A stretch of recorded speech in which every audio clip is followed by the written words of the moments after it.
Héros pour Dieu, Shalom. Comme prévu, nous avons une émission que nous avons annoncée bien avant. Et il y en a quelques-uns qui entendent attendre cette émission avec impatience. Je suis avec un invité, c'est mon père spirituel, qui est le pasteur Jean-Jacques Mpeta. Nous allons parler sur l'intimité avec le Seigneur. Comment vivre, comment grandir dans cette intimité. Bien sûr, nous avons accepté le Seigneur Jésus-Christ, mais comment vivre maintenant avec eux? Et le pasteur sera là en train de nous expliquer. Bonjour pasteur. Bonjour cher bien-aimé et animateur de cette émission. En tout cas, papa, nous sommes honorés de vous avoir parmi nous. Et les gens étaient là en train d'attendre que vous puissiez vous exprimer.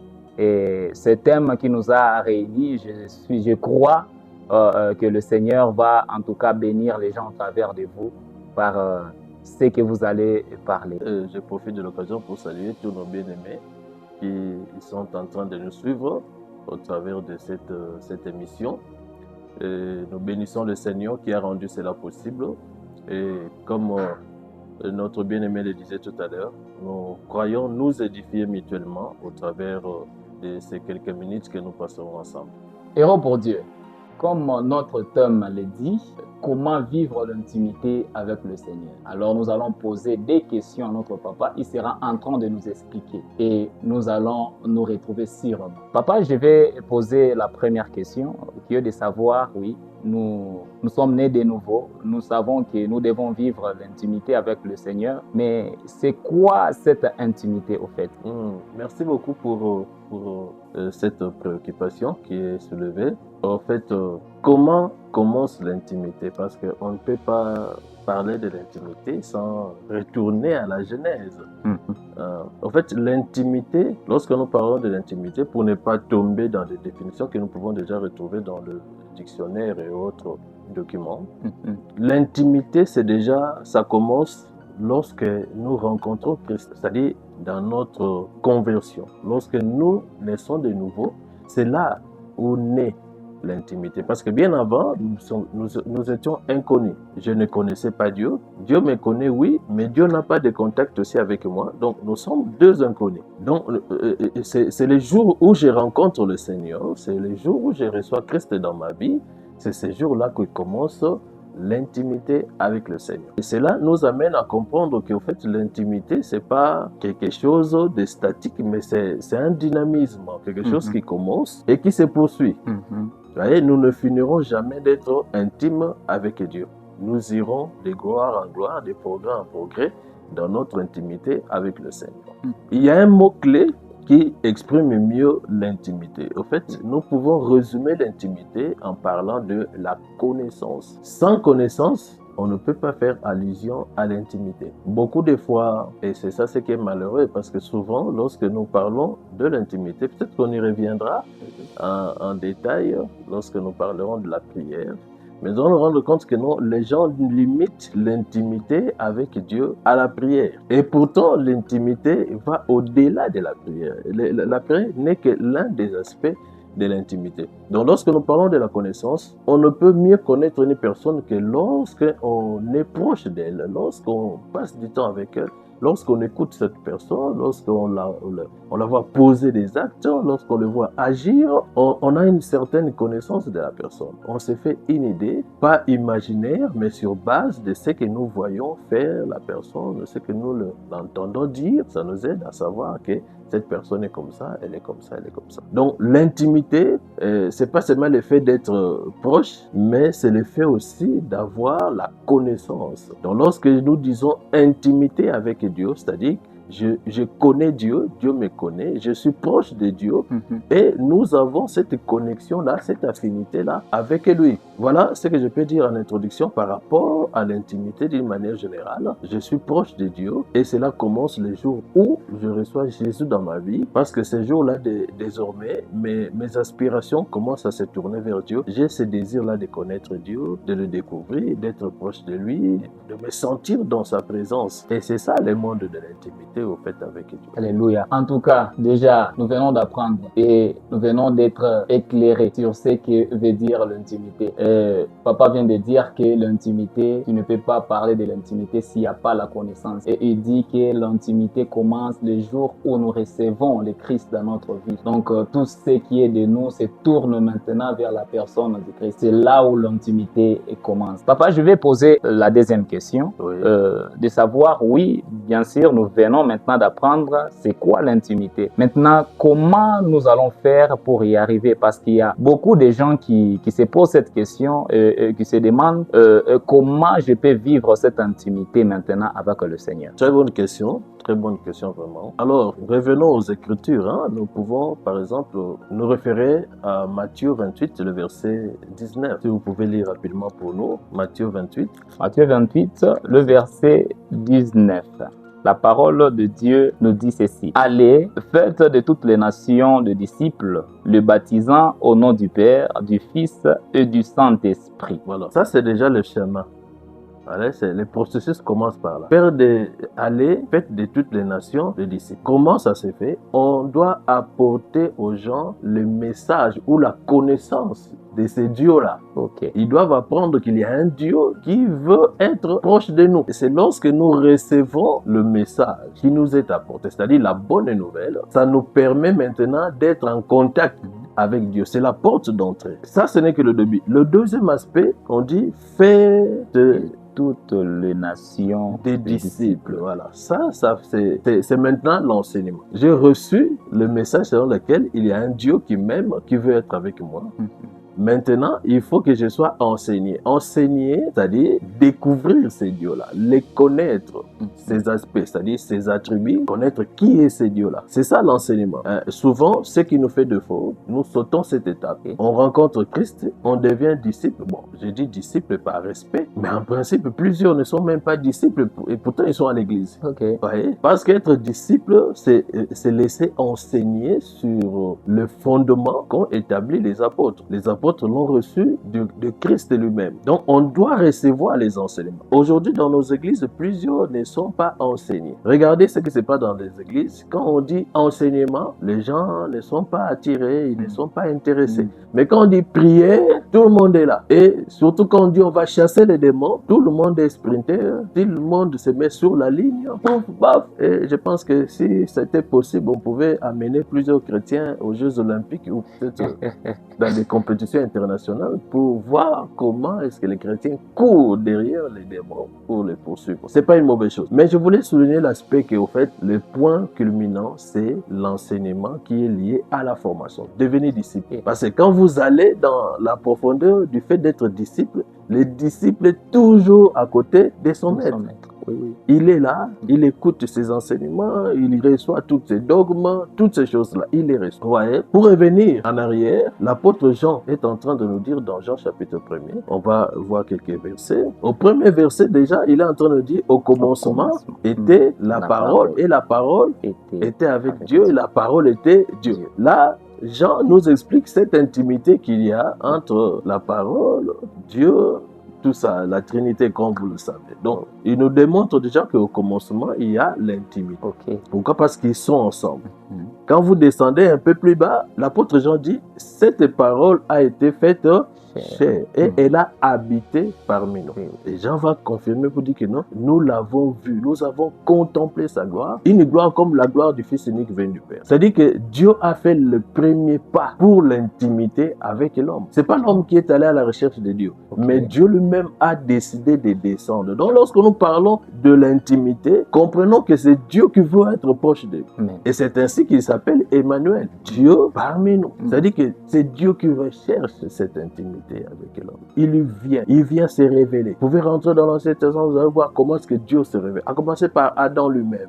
Dieu s'est révélé à lui. Il venait à tout moment dans sa présence. Et les Noé là, ils ont reçu la révélation. C'est Dieu qui fait le pas vers eux. Les Abraham, c'est Dieu qui est en train de venir se révéler à eux. Pourquoi? Parce que Dieu ne veut pas rester inconnu. Parce que quand on est inconnu, on ne sait pas vivre dans l'intimité. On est des étrangers. Et Dieu venait comme ça. Il se révèle, il donne certains aspects de celui qu'il est, parce que Dieu ne se révèle pas dans sa totalité. Il donne toujours un aspect selon les circonstances, selon les temps, les époques, les dispensations. Il donne une certaine révélation de sa personne. Et c'est sur base de cette révélation que la personne fait l'approche maintenant vis-à-vis de ces dieux. Hein, il se rapproche maintenant de ces dieux. Et c'est ça, hein, l'intimité. Donc, nous voyons qu'en fait, c'est un processus. Abraham lui-même n'a pas reçu toutes les révélations de Dieu.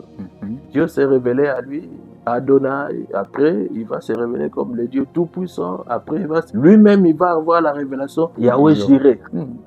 C'était des révélations progressives. Et à la fin, il a une idée assez globale, pas tout à fait, mais assez globale de ces dieux-là. Donc, la connaissance, c'est un soubassement indispensable pour toute personne qui veut vivre en intimité avec Dieu. On ne peut pas dire, je vis en intimité avec Dieu si je ne le connais pas. Je ne connais pas ses goûts, ses exigences, ses principes, je ne connais pas ses projets, sa philosophie, sa façon de voir des choses, de faire, sa volonté, ses pensées, ses voix.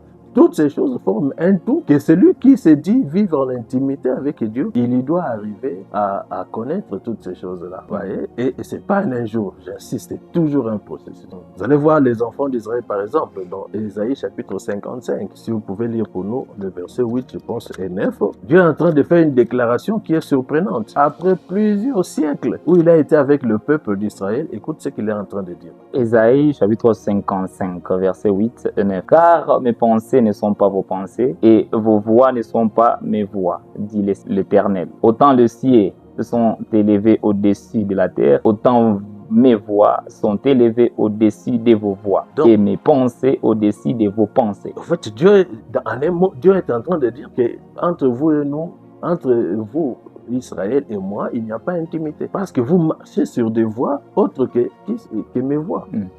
Vous avez des pensées qui ne sont pas mes pensées. On n'est pas intime, c'est comme si on est opposé. Vous voyez? Donc, on peut se revendiquer appartenir à Dieu. On peut crier fort que je suis de Dieu. Et de son côté, Dieu peut se dire que non, non, vous ne m'appartenez pas. On n'est pas intime. On n'est pas intime. Parce que quand on marche avec Dieu et qu'on s'arrête quelque part, on est bloqué alors que Dieu est en train d'avancer. Nous, on est resté. C'est devenu compliqué. Avec Dieu, c'est comme un enfant qui naît. Commence par prendre du lait, après, ça ne doit plus être du lait parce qu'à un âge, le lait ne lui apporte plus rien. Il doit maintenant associer de la nourriture solide. Et souvent, c'est à ce stade-là que nous échouons en tant qu'enfants de Dieu et nous n'entrons pas dans la véritable intimité avec le Seigneur. Alléluia. Alors, papa, pour des personnes qui se disent être en intimité avec le Seigneur pendant qu'il est en train de lire la Bible ou en train de prier, est-ce que cela peut être vrai, peut entrer dans ce que vous avez dit dès le début, que l'intimité doit commencer par la connaissance? Est-ce que ça peut entrer dans cela? Oui, comme je dis, il y a les aspects de l'intimité. Ce n'est pas seulement un aspect. Il y a plusieurs aspects qui font que nous sommes intimes avec Dieu. On ne peut pas s'asseoir sur un seul aspect, mais la parole de Dieu, la Bible, reste un moyen suffisamment fort pour nous amener à être intimes avec vous. Parce que c'est cette parole qui nous apporte la révélation de Dieu. Aujourd'hui, les gens cherchent la révélation de Dieu en hors de la Bible. Voyez? Ou bien on prend des révélations et on veut les incruster maintenant dans la Bible. Et pourtant, la Bible est claire. Elle nous révèle Dieu de la Genèse chapitre 1er jusqu'à l'Apocalypse 22. Tout ce qui est contenu dans cette parole, c'est Dieu qui se révèle alors. Donc, si nous voulons avoir la véritable connaissance de ces dieux-là, une connaissance qui nous amènera à devenir intime avec Dieu, nous devons lire la Bible. Aujourd'hui, nous prions sans Bible. Nous, on a grandi dans la foi, je ne peux pas entrer en prière sans Bible. Mais aujourd'hui, les gens vont en retraite sans Bible. Et ils veulent que Dieu leur parle. Et souvent, on est ainsi exposé à écouter la voix des démons. Pourquoi? Parce que vous n'avez pas la parole de Dieu avec vous. En principe, un enfant de Dieu, un chrétien, quand il prie, il a sa parole de Dieu. Et le Saint-Esprit qui est avec lui dans la prière, il va lui rappeler ce qu'il a lu dans la Bible là. Et c'est au travers de ce qu'il a lu que le Seigneur va se révéler à lui. Il va lui donner cette connaissance qui le rapproche et qui le rend encore intime. Vous voyez, donc, la lecture de la parole de Dieu, elle est capitale. Mais même dans cette lecture de la parole de Dieu, c'est un processus aussi. Parce qu'on ne doit pas se limiter en tant qu'intime de Dieu à lire seulement la Bible. Parce que si on ne lit la Bible, on est resté. Il faut aller au stade où, au-delà de lire, nous pouvons étudier maintenant. Oui, voyez, nous étudions. Et pour mieux étudier maintenant la Bible, il faut être un enfant de Dieu qui sait méditer la parole de Dieu. Comme Josué le dit, que ces livres ne s'éloignent pas de la bouche. Méditez-les jour et nuit. On lit la Bible, et plus on lit, plus on est capable maintenant de méditer la parole de Dieu. Et mieux on médite la parole de Dieu, mieux on a la capacité de l'étudier.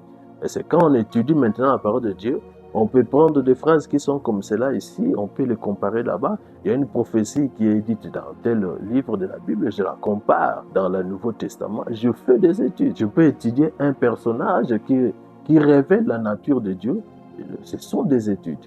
Et plus je fais des études, plus Dieu devient aussi beaucoup plus proche. Nous avons la révélation de ces dieux-là au travers de tout ce qui est écrit dans la Bible. Parce que tout ce qui est écrit dans la Bible exprime la nature de Dieu. On nous révèle Christ.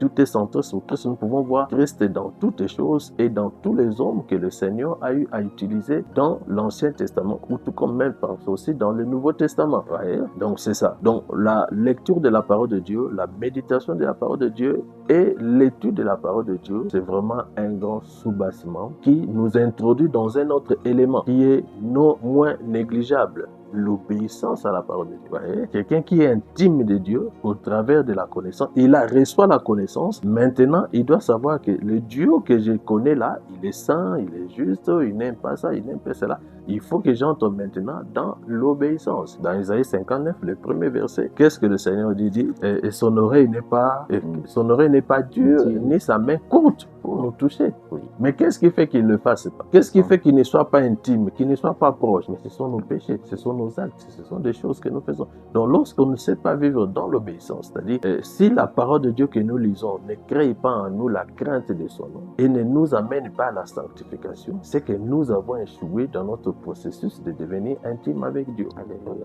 intime avec Dieu. La parole de Dieu doit nous pousser maintenant à l'obéissance, à la sanctification. Et il y a un autre élément, c'est que nous aimons beaucoup, la prière. Qu'est-ce que Christ dit? Si tu peux lire pour nous, Matthieu chapitre 6, le 6e verset. Matthieu chapitre 6, verset 6. Mais quand tu pries, entre dans ta chambre, ferme ta porte et prie ton Père qui est dans le lieu secret. Et ton Père qui voit dans le secret te le rendra. Voilà, ici il y a deux aspects donc, où le Christ est en train de nous introduire dans l'intimité. Il parle du lieu d'intimité, il parle aussi de la prière comme étant une intimité. On ne peut entrer en prière que quand on est véritablement en intimité.